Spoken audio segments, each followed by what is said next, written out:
still, I'm briefly introducing Dr. Bapat is an educationist, trainer who has taught BBM, MBA, MCOM courses for more than 30 years. He's also a guide for PhD students, and he's trained by APO and ILO at Singapore. He's participated in national and international conventions across the world. He was awarded the Best Commerce Teacher Award in Maharashtra. He's also won the John Darvi Award for Outstanding Social Work. And ISTD awarded Dr. Bapat Fellowship in National Convention at Hyderabad. He's written several books, and I'm very happy about those books that he has written because we have read them. And the recent publications include Vyavasthapan Vidyache Shilpakar,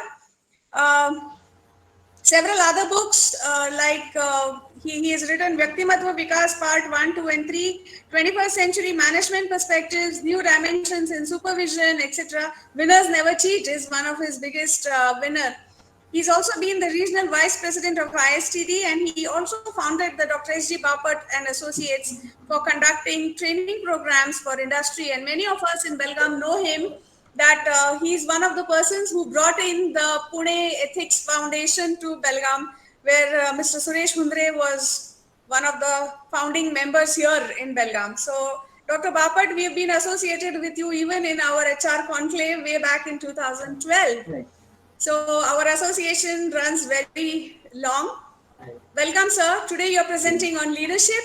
It's the first session in this e-conclave that we have arranged. And Dr. Bapat, please take it over from here.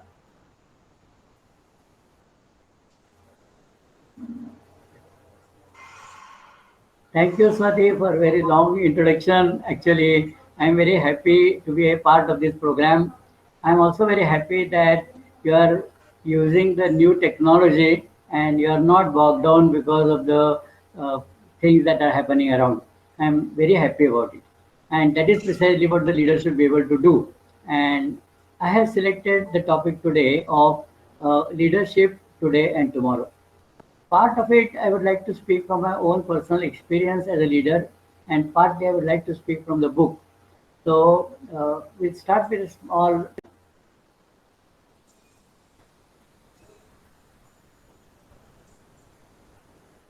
Generally, when we talk about leadership, we talk about political leaders. You must have seen. But let me tell you that leadership is not restricted only to politics at all. All of our conclusions should not go from the political leaders. Therefore, I would like to caution you and say that the concept of leadership is applicable in various sectors of the economy. I recollect what Lokmanya Tilak used to say, and he had said it long back, that some are born great, some achieve greatness, and greatness is thirst on some of them.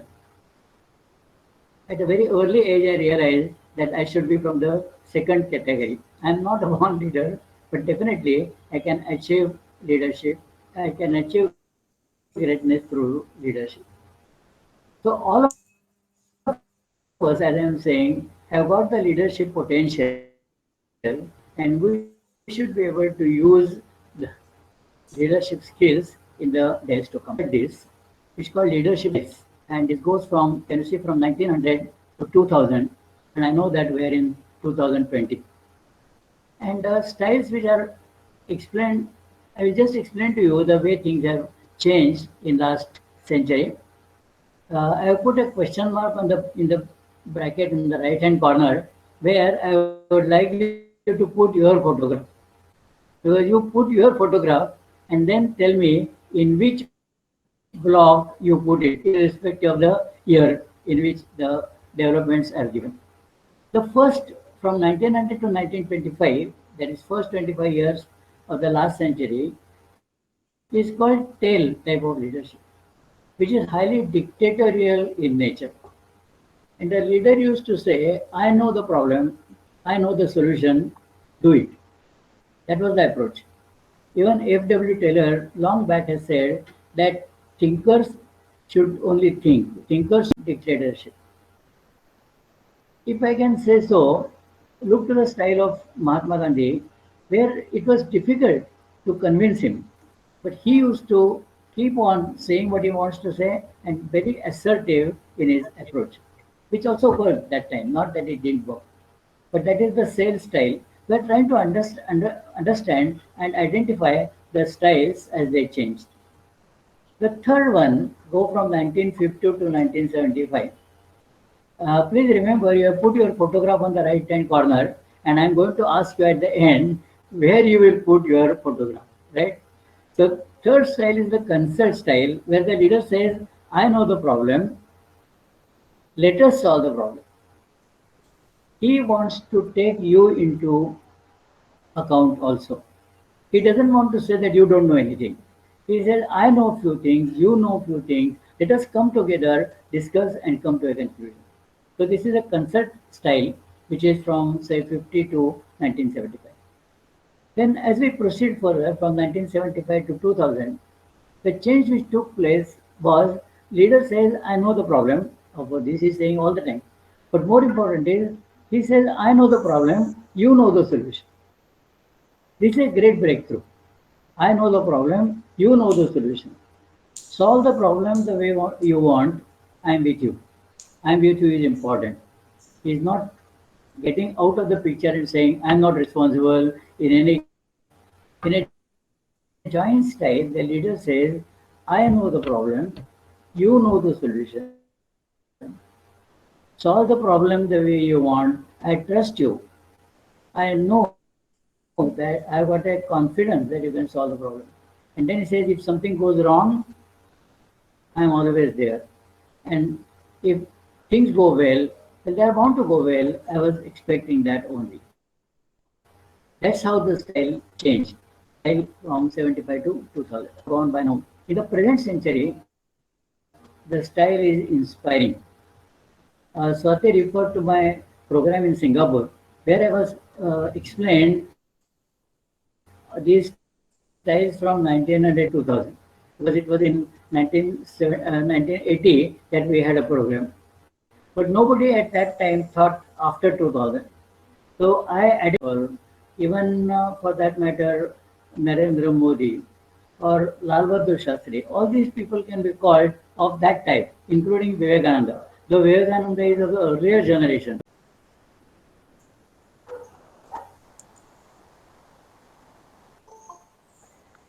I see people reflecting, but we don't have much time to check the responses and all. We'll proceed.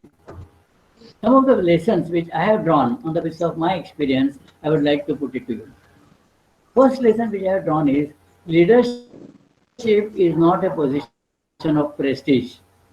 It is an opportunity to serve. Wherever you are, wherever you occupy the leadership position, it is not a position of prestige. Don't take it that way at all. It is an opportunity to serve. Yes. I was a chairman of ISTD Pune chapter for 3 years. I was coordinator of 8 postgraduate departments in SNDT. Okay, okay. And as you know, at the moment I am Chancellor of 12th Maharashtra Vidyapith. So what I find from my own experience is that these are not the positions of, it is an opportunity to serve. So arising out of that is my second learning. Do not hanker after leadership. Do not hanker after leadership. Manage your time of performing the routine functions and creative functions very well. When I look around, people all the while tell me that we are absorbed so much in routine that we cannot get time to look after the creative functions. I think it's very essential learning at this stage that you must be able to manage your routine very well, no doubt about that. That is nothing very great. But you must also find time for performing creative functions also. In every job, take some initiative. Check what is the possibility of performing creative function. Something which has not been stated for you. Perhaps nobody expects that from you. But when you look to the job, you feel that this is a creative element of the job and I must do that. And let me tell you from my own experience that whenever you concentrate on the creative part of the function, the leadership position is automatically offered to you because people always want the jobs to be done. And if they find that here's a person who can do it much better, automatically the leadership is offered to you. That's correct. Next one. Yeah. Always remember what Stephen Covey said. Stephen Covey is known earlier. Stephen Covey is known for his 7 habits of, but he has also written a very good book on principle-centered leadership. And the essence of principle-centered leadership is do not make compromise with the truth. Be ethically strong all the time. And I think that is the message which is given in the principle-centered leadership.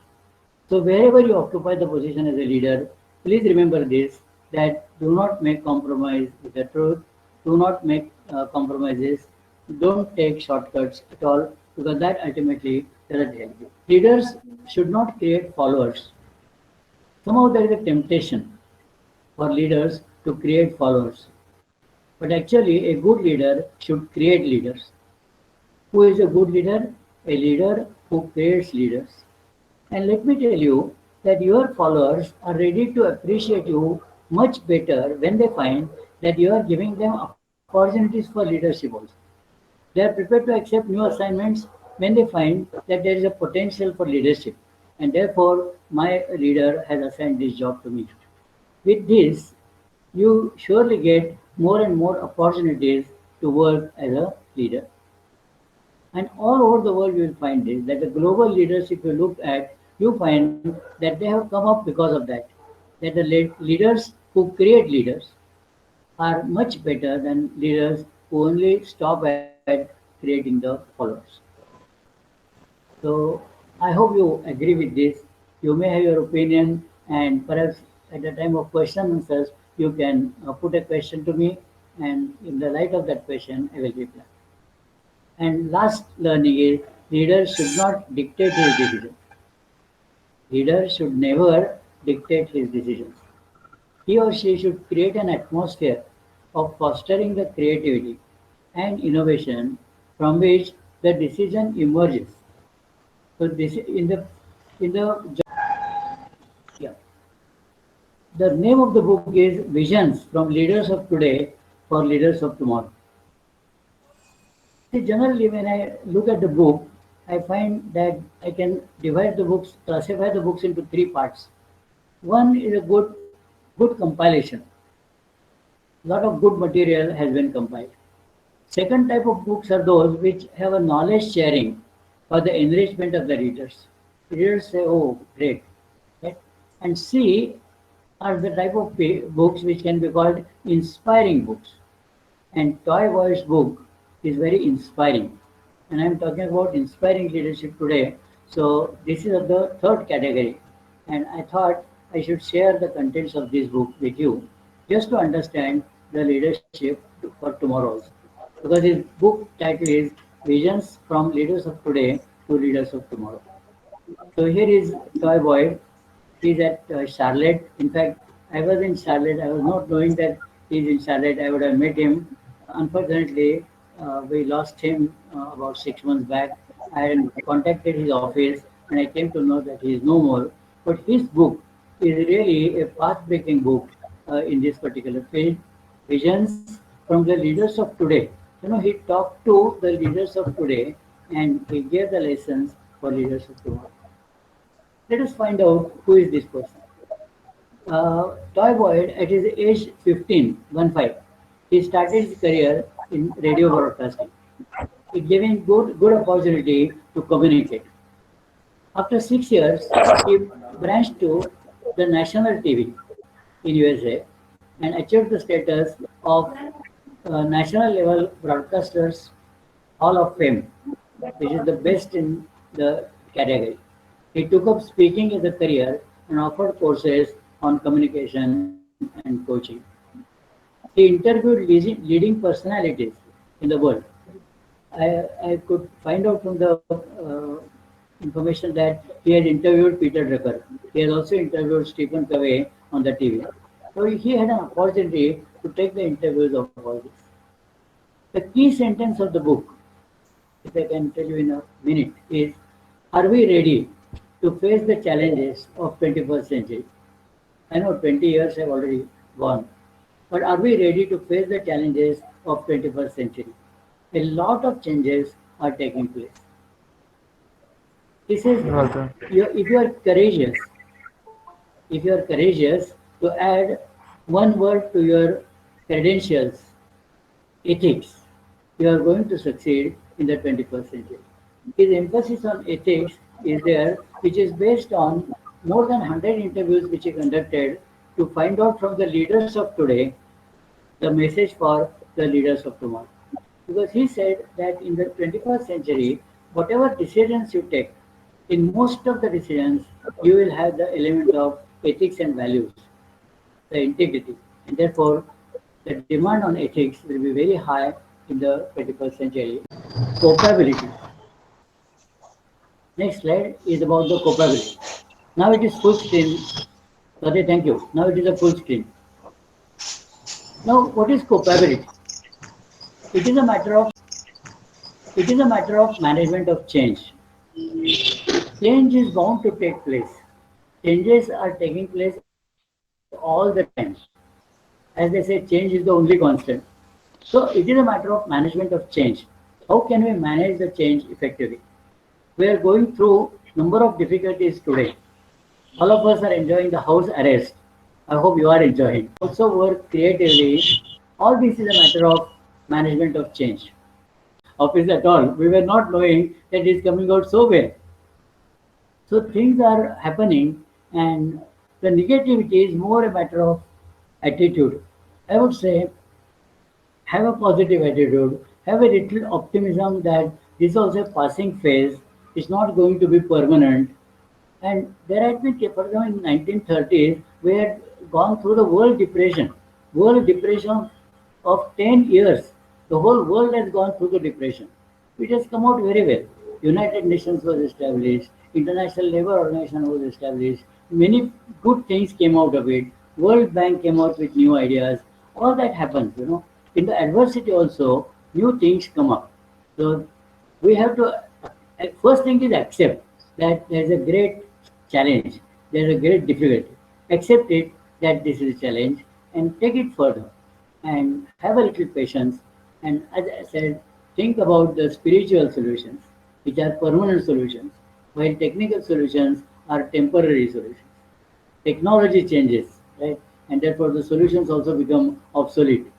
The solution of yesterday becomes obsolete solution of today. Now you don't talk about the chalk and talk at all, right? You talk about being on the line, online training, online education. So adapt yourself to that and you come out. Right? So I'm happy that all of us are alert about it. And first thing is be alert that changes are bound to take place. Also be concerned that there is bound to be some negativity around, and we must find out some methods by which creatively we can come out of it.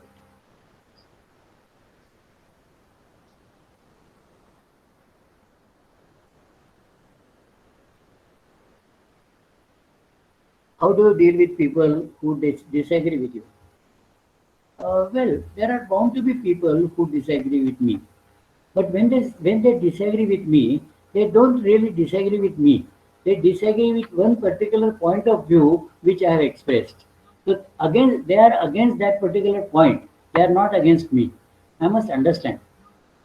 You must have seen, for example, Lokmanya Tilak and Agarkar had different sets of opinion, substantial differences of opinion, but they were good friends of each other as good human beings. So you continue to be good human beings and good friends, even though there are differences of opinion on and very honest differences of opinions. Perhaps deeper opinions are there and which are of a different nature. Quite likely, leader is not always right. There is a possibility that he also needs modification. He takes time to understand. It's also possible.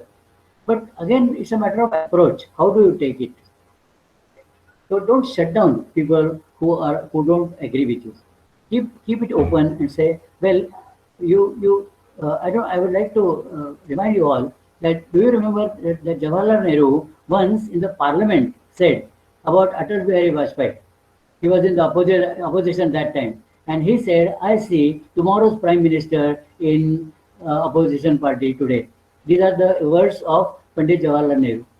He didn't agree with Atal Bihari Vajpayee at that time, but he said, "See, here is a person who is coming out with good solutions, and he is tomorrow's prime minister." When you see this approach, you are not against a person. There is a particular point of view, and you are fighting against those points. It is okay. More and more discussion would be helpful.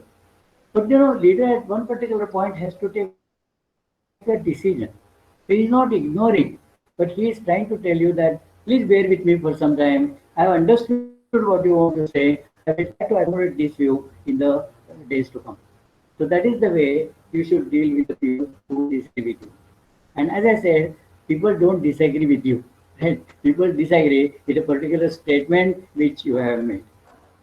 So it is an objectivity which will help you to be more human in the approach. I hope I replied to that question.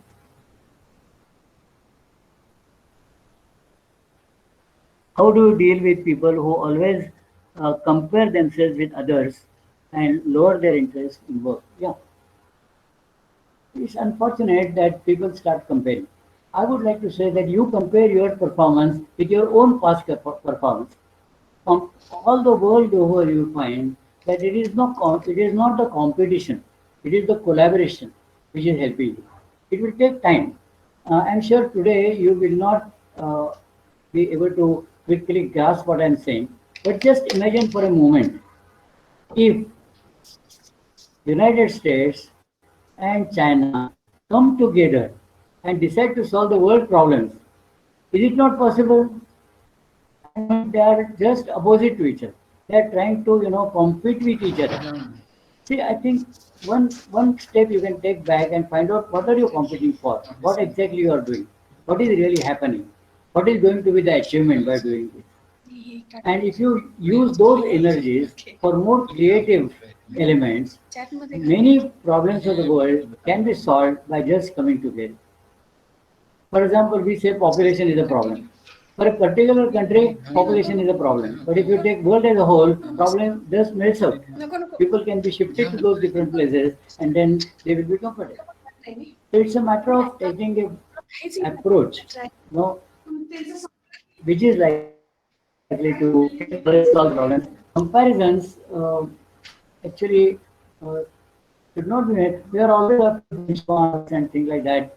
You must have seen that from Fortune 500 companies also, 20% of the companies don't exist today. So just by comparison or putting it in level 1, 2, 3, 4 doesn't really mean much. Maybe a part of study, but then you come out and say, well, how we can compete with our own performance in the past. You compete with your own past performance and you go ahead. As a good leader, you can lead the team for a better performance. I would like to share one experience with you. In one of the companies, they were fighting for a particular tender. They filled up the tender, and unfortunately, they were number three. They were not even number two, they were number three. So when they came to know about it, everybody was, in a very sad state of affairs. The leader came out and said, "Come on, let us celebrate because we did lot of work together. We could all put all these things together. Maybe this time we could not succeed, but what we have learned in the process is the teamwork, and we have done it this time. Next time we can do it little better. Frankly, I'm very happy about it. Our teamwork is a value, and that has come out. That was tested. We were working overnight, and everybody has put in effort. I'm very happy about that. So this is something which is valuable. And I think if you value that people have energies, people would like to really Bapat sir, work together. can you? People get, yeah, yeah, please. Yes, please. Any comment?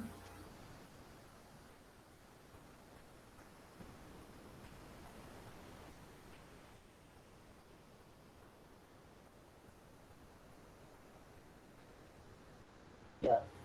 Madam, last word I would like to say, Maybe you feel I'm overemphasizing, but Toy Boyd has also emphasized that in the present century, all the leaders must remember that whatever problems they are going to face, in the solution of those problems, that there is a content of ethics all the time.